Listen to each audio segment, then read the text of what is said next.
Okay, we're continuing our study of the book of Revelation, and today we are introducing the beast. This is kind of the outline and a way that we're looking at this book of Revelation. And last week, we dealt with the dragon in Revelation chapter 12. Today, we're going to continue from there and meet the beast and the false prophet. And we're going to continue on into chapter 14 with announcements and reapings. And there's what I really wanted to do was also go over to chapter 17 and 18 because it all connects. And then also I want to go back to chapter 11 where the two witnesses are, because all these things really tie into each other, and getting a full awareness of extra details and extra understandings and insights regarding the beast and the false prophet. But there's not time for that. So we're going to cover these chapters today, and then we'll come back and sort of see how some things tie together and the threads that run in. There are a lot of times where you read one passage and what it's describing or giving you leaves out some specific details that you find in a different passage, and you want to see those tied together. But we'll do that on another day. So we're going to Revelation chapter 13, and we're introducing the beast. And it says in verse 1, I stood upon the sand of the sea and saw a beast rise up out of the sea, having 7 heads and 10 horns, and upon his horns 10 crowns, and upon his heads the name of blasphemy. Now, I should have brought on here to pop up the description of the dragon, because if you remember, the dragon also had 7 heads and 10 horns, but we'll tie that together later. We'll just focus on this. All right, so we see a beast. Let's notice that he rose up out of the sea. Let's notice that he has 7 heads, that he has 10 horns, and each and every horn has a crown, apparently, and that he has the name of blasphemy upon each and every head. Now, what that means, if that's a specific name that is a blasphemous name, or if there are a variety of names with these various heads, I'm not sure, but it says upon his heads, the name of blasphemy. Verse 2 says, the beast which I saw was likened to a leopard. That strikes me as almost sort of odd, sort of curious. A leopard seems like a random animal to me, but that's just me. But he's likened to a leopard. His feet were as the feet of a bear, and his mouth as the mouth of a lion. And the dragon gave him his power and his seat and great authority. So we see that this beast occupies or comes to a place of authority and power. And again, this word, his seat, we see that word here and there in the book of Revelation referring to a central place of power, like a throne. But also, we mentioned the term the county seat, right? It's just the location where the government runs. So he's like a leopard. He has feet like a bear and a mouth like a lion. So combination of attributes from these different animals. And again, I guess it's just me, but a bear and a lion, those seem like, they have certain characteristics that stand out. A leopard seems more random, but whatever. Verse 3, I saw one of his heads, because he has 7 of them, as it were, wounded to death, and his deadly wound was healed, and all the world wondered after the beast. So one of the 7 heads was wounded. Now, the little note I put on the side here says it was wounded by a sword. This verse doesn't say it was wounded by a sword, but this is one of those times that I'm talking about where you get an extra detail a little in another place. And we're going to find that verse today, but I went ahead and tied it together right now. One of the 7 heads was wounded by a sword, a deadly wound, wounded. It says, as it were, wounded to death. I'm not sure whether to think that means there was a death or near death or what appeared to be a death. I don't know what happens also when a beast has 7 heads. I don't know if one of his heads dies, whether he dies or not. I don't know. Never really come across a beast with 7 heads, but this one had a head that was wounded by a sword, as it were, to death, and that deadly wound was healed. And it says all the world wondered after the beast, and wondered sometimes is counterpart to like marveled, admired, contemplated, just and got a lot of attention. And it seems that this healing from this deadly wound may have been an attention getter that helps to trigger the world to wonder after the beast. And then it says, and they worshiped the dragon which gave power unto the beast, and they worshiped the beast. Last time, one of the things that we talked about was how that you can be of a spirit.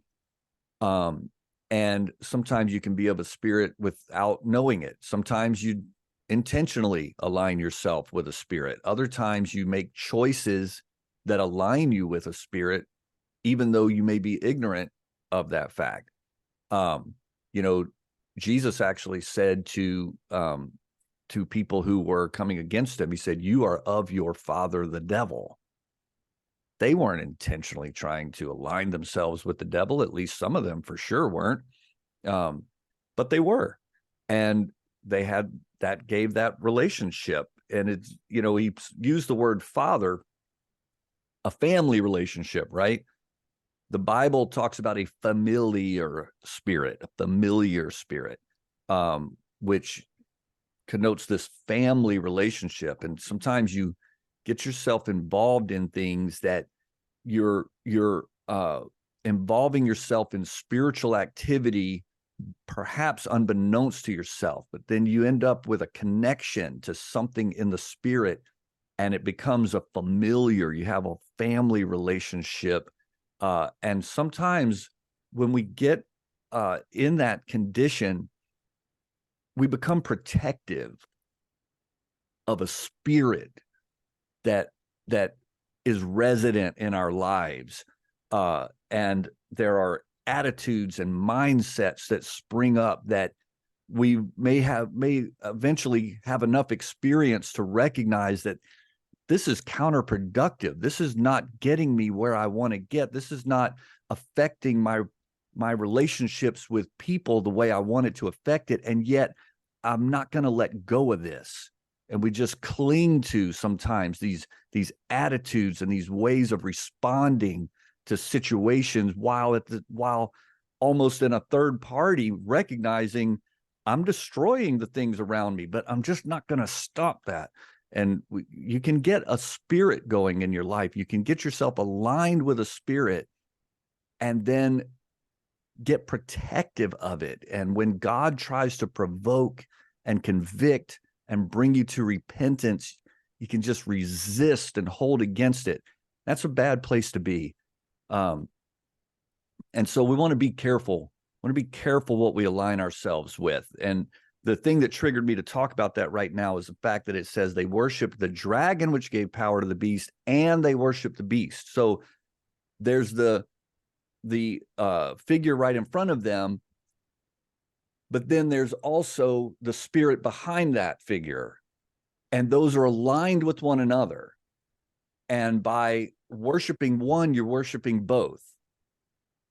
Well, there's a great other side of this coin, which is the image of God, which was Jesus Christ himself.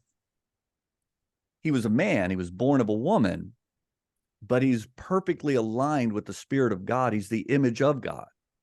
And when we worship that image, we're worshiping the Spirit of God and worshiping God himself. It's one and the same.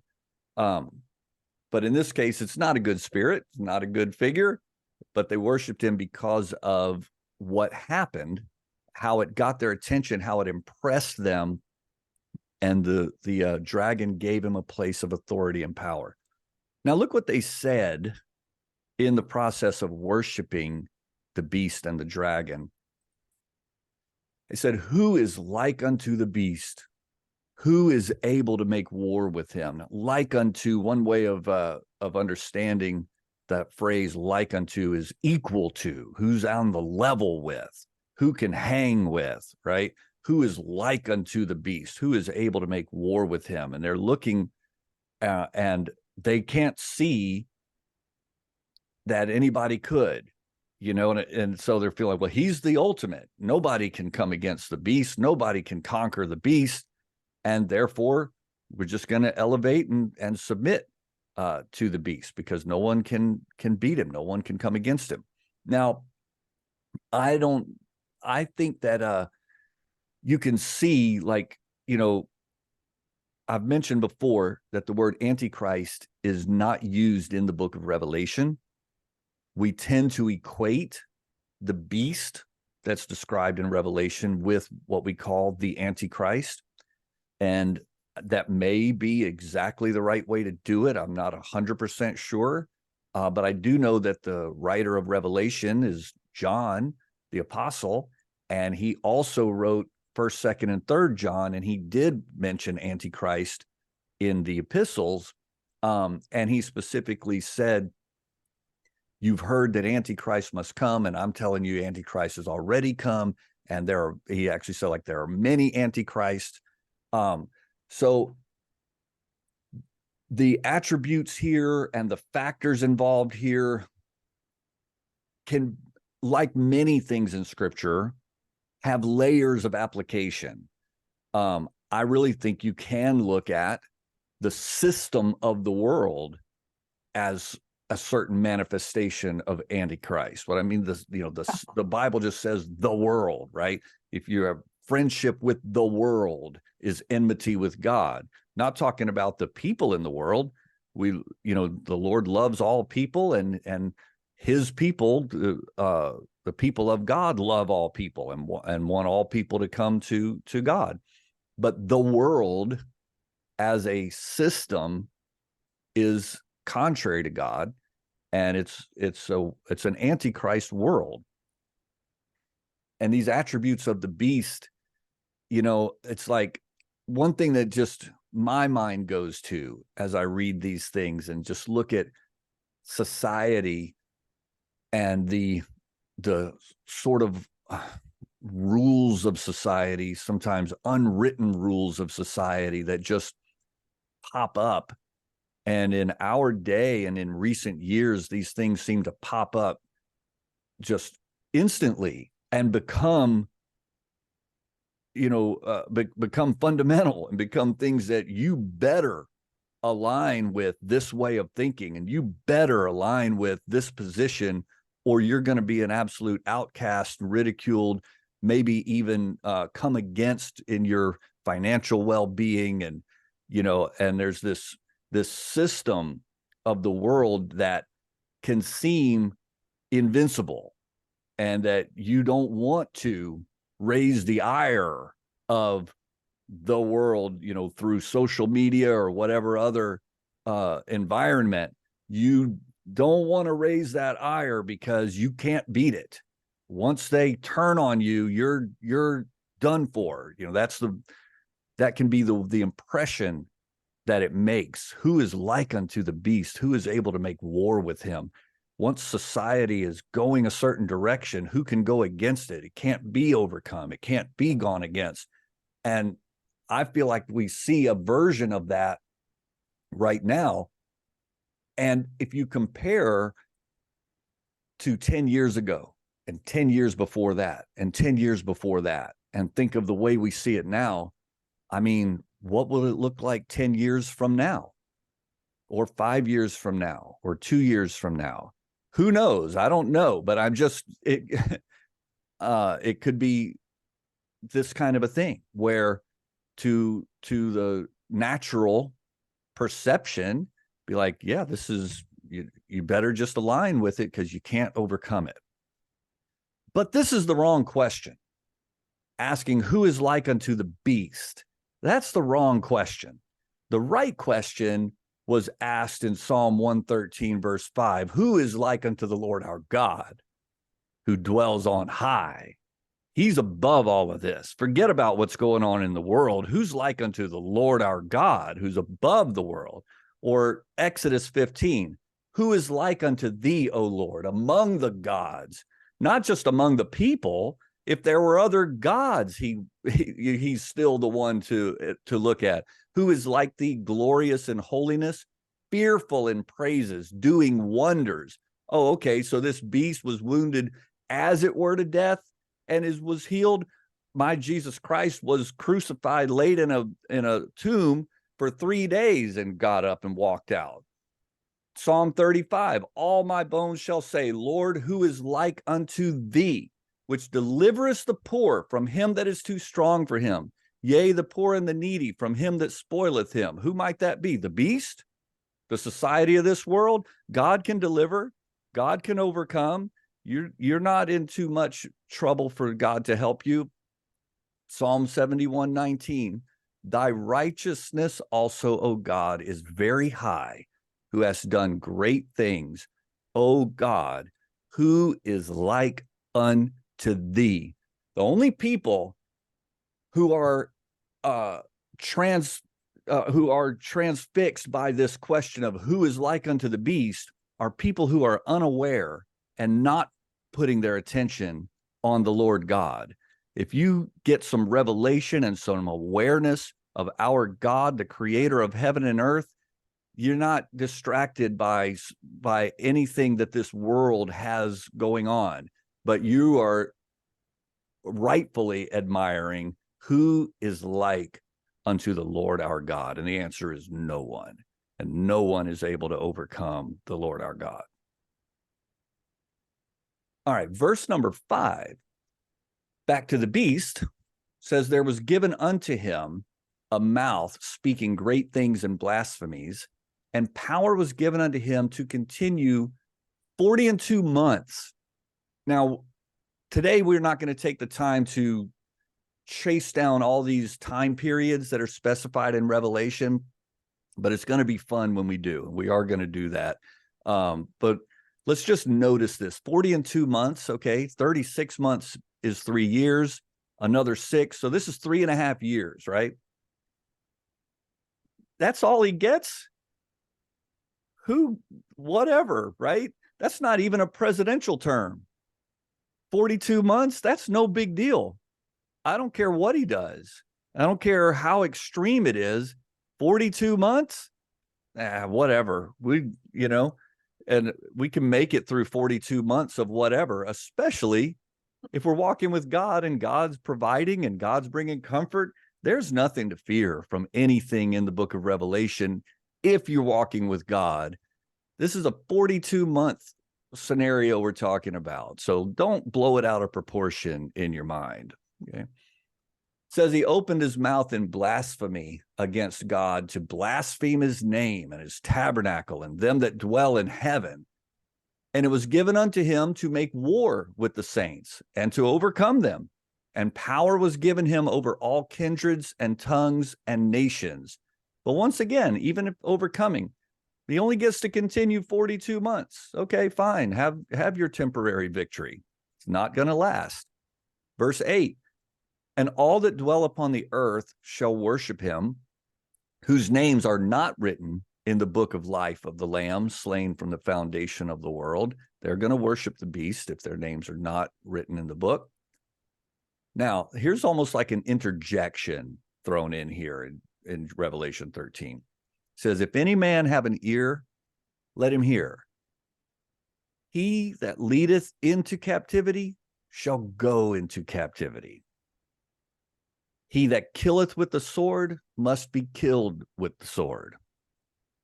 Here is the patience and the faith of the saints. So all that dwell on the earth are worshiping the beast. And they're saying, who's like him? Who can make war with him? He's the toughest. He's the strongest. He's the conqueror. And so we're going to align ourselves and give our allegiance because he seems to be invincible. But those who are listening in the spirit are hearing the Spirit say, don't be impressed by somebody that's leading into captivity. That same one's going to go into captivity. Don't be impressed by the one who's killing with the sword. That same one's going to be killed with the sword. You just hang on to your patience and your faith. Your patience and the faith of the saints is the focus beyond what we're seeing in front of us into what we know about the God who runs the universe. And we're not distracted by the temporary things that we may see go on around us. We're hanging on to the patience and the faith, believing in God's ability and will to overcome. All right, going on, we're going to now meet the false prophet. Verse 11 says, I beheld another beast coming up out of the earth, and he had two horns like a lamb, and he spake as a dragon. Okay, which that makes sense. He spoke as a dragon because they get their power from the dragon, right? So this one came up out of the earth. The first beast came up out of the sea, and this other beast comes up out of the earth. I don't really know what to draw from that, but I'm paying attention to it. I've got it logged in my mind, and the Lord can illuminate it to me at some point, perhaps. And I see that this beast, it doesn't say anything about how many heads he has, so I'm guessing he has one. But it does tell me he has two horns, and that it says two horns like a lamb. Now, in this description on the right, I put two lamb horns. Doesn't really say that. I'm not 100% sure when it says horns like a lamb, if it means that the horns themselves are similar to lamb's horns, or if it just means the same way a lamb has two horns, he also had two horns. But it says two horns like a lamb, and he spake as a dragon. And he exerciseth all the power of the first beast before him. So exerciseth all the power of. This may be like an executive official who is doing what he does on the authority of the one that he's under.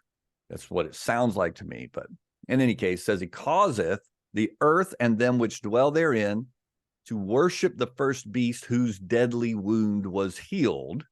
So again, this significant feature that he had this deadly wound that was healed. That's a big deal, apparently.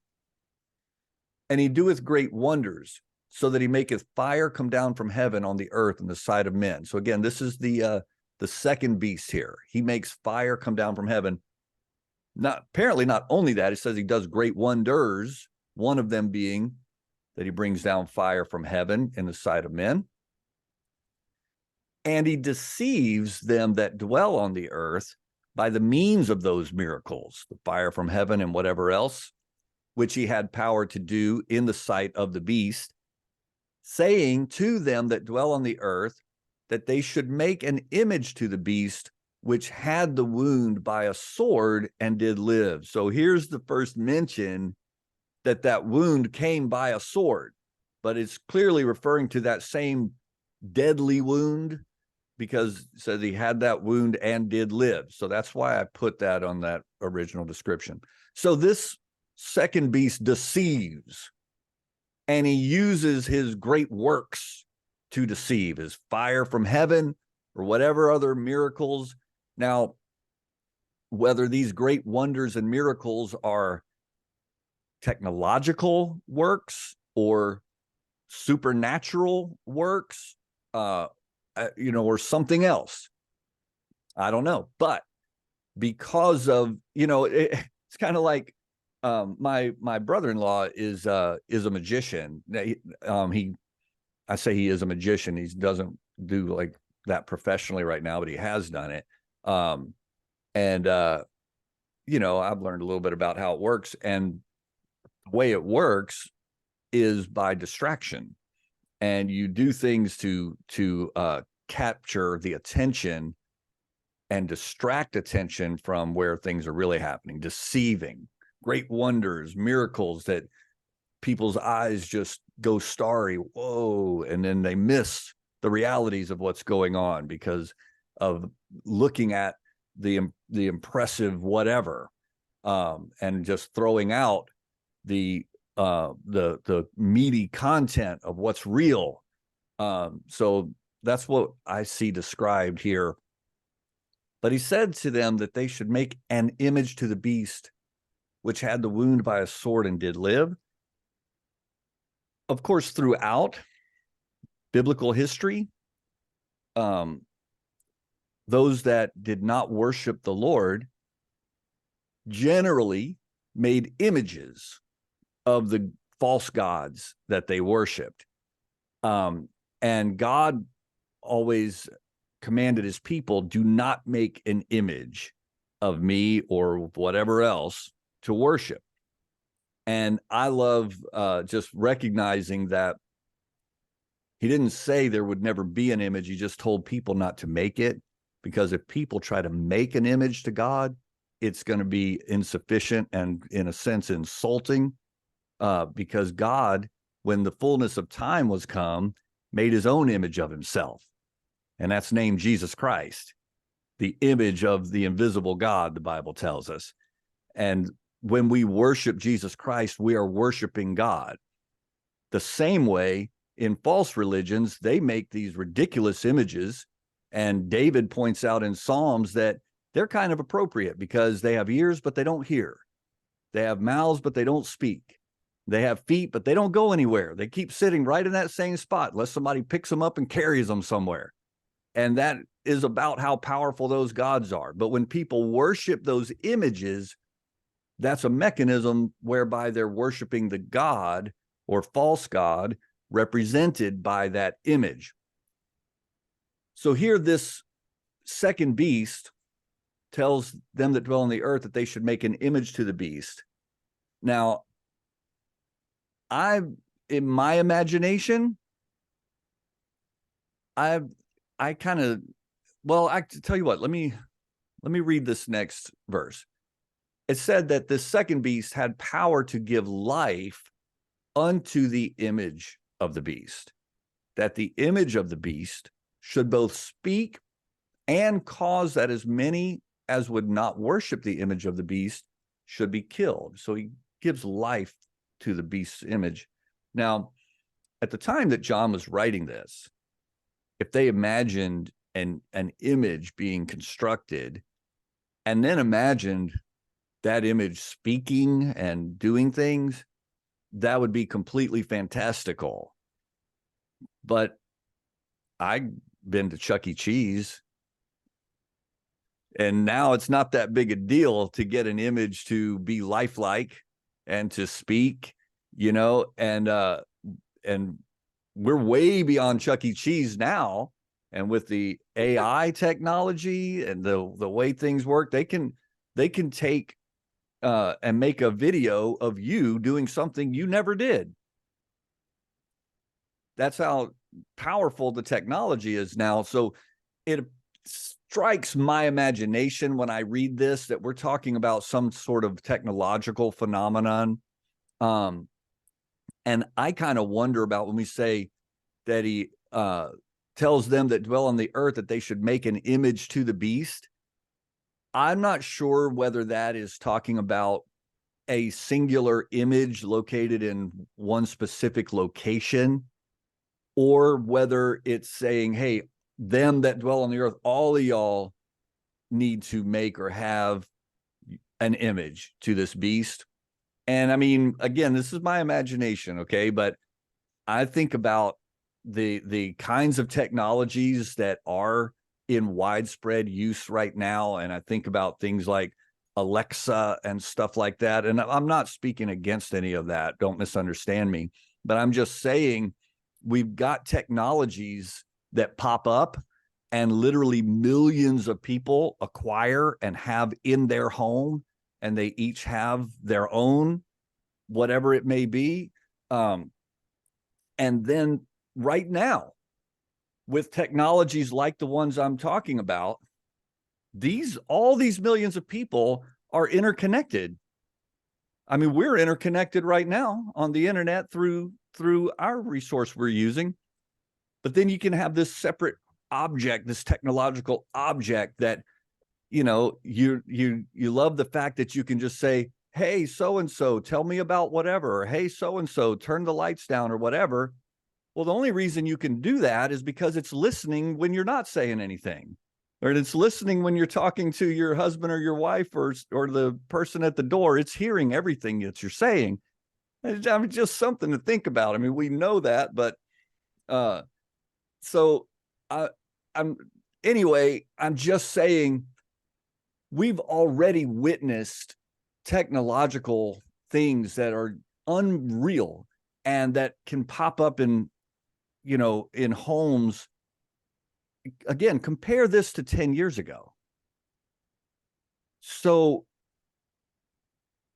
my imagination when I read this suggests something that everybody gets in their home,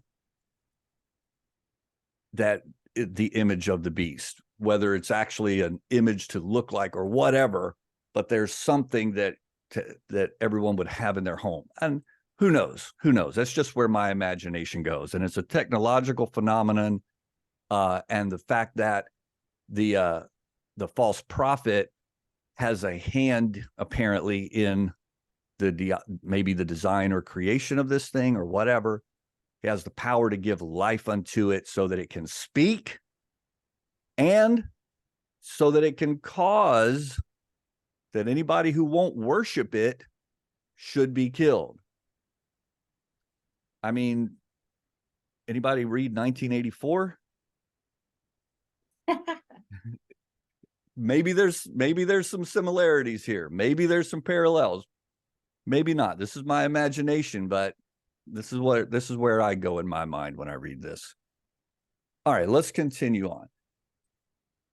And he causeth all, both small and great.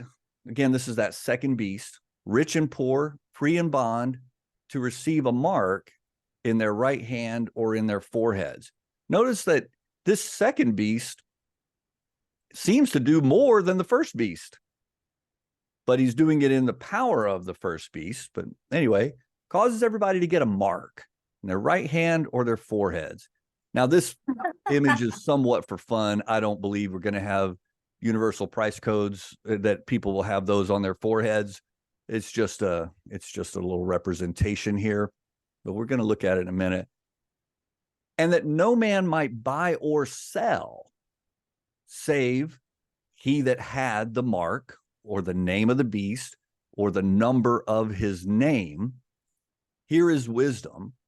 Let him that hath understanding count the number of the beast, for it is the number of a man. Other translations say it is man's number. And his number is 666. Now, usually if you ask somebody, well, what's the mark of the beast number? They'll say 666, which is how we write this number. It's actually 666 as opposed to 666.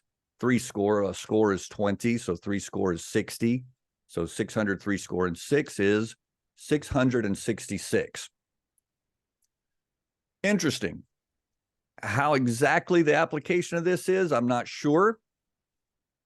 If this is literal, if this is realistic, maybe it is, where to operate in society worldwide, you need to take a mark in your hand or your forehead.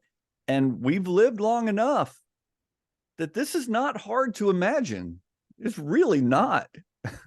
This seems very, very realistic that, oh, okay, yeah, you can, the technology that they have to do things like this, put a mark on you, whether it's a microchip or whatever, things like this are already in use, where individuals who need to get into highly, highly secure places, they have a microchip in them and it scans and it unlocks for them so that people can't get into these places unless they have that. I mean, I use the self-checkout all the time at Publix, and I can take my, I scan all my items and I can take my card and just tap it on the thing. I mean, what do I need the card for? If you could just mark me, I could just tap my hand on the thing and roll on. I don't have to worry about whether I have my wallet with me. Nobody can steal it from me. Um, it it seems realistic now. 20 years ago, maybe not, but now, yeah, I can totally see this being the norm, being normal. That you go up to even if you go up to the cashier, she takes the little gun and puts it up to your forehead and scans it, and you pay that way. Makes sense, honestly. Now I'll say this: whenever if there's a face recognition, or if there's a thumbprint scan or a handprint scan or something like that, I have no problem with any of that. God marked me with those things. So you can identify me with those. Those are marks God put on me. But when they start asking me to take on some other mark, I'm going to be not on board with that.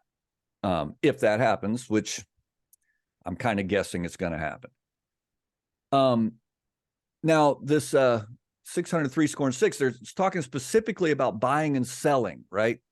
Not being allowed to buy or sell. And that's really a big way that behavior gets controlled. When COVID lockdown started, I was kind of struck by a conversation I had with someone at a golf course as I'm paying to go play golf.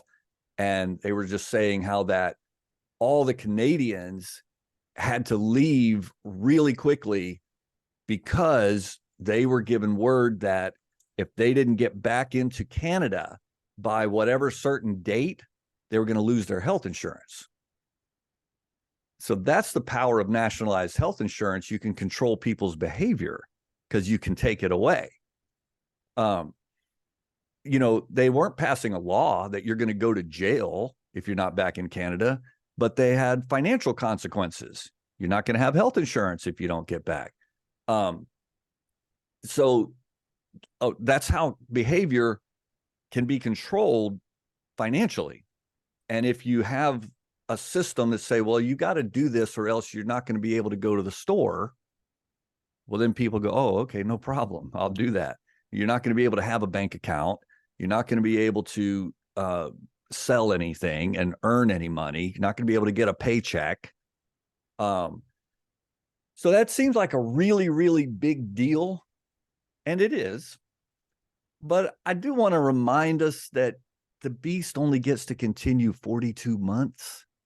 I mean, that's a long time to go without being able to buy or sell, but it's not a lifetime. And God knows how to take care of his people. There is nothing to fear living for God. There is nothing to fear resisting the world. What may seem like a danger is going to be very, very temporary, but the rewards and consequences of choosing God or rejecting God are not going to be temporary. They're going to be eternal. Now, I'm going to point out something. I am not claiming that the universal price code, like we see an example of here, is the mark of the beast. But I am going to point something out that you may have noticed before. So here's a UPC code example, and it tells us what all parts it has. These are, this is a code, right? It's got these left and right guard bars and these center bars. The number on the left-hand side is the manufacturer number, and the bars are kind of like Morse code. Those are code lines and spaces and thick and skinny lines in a certain order and spaced out in a certain way as a code for a certain number. On the right-hand side, you've got the item number.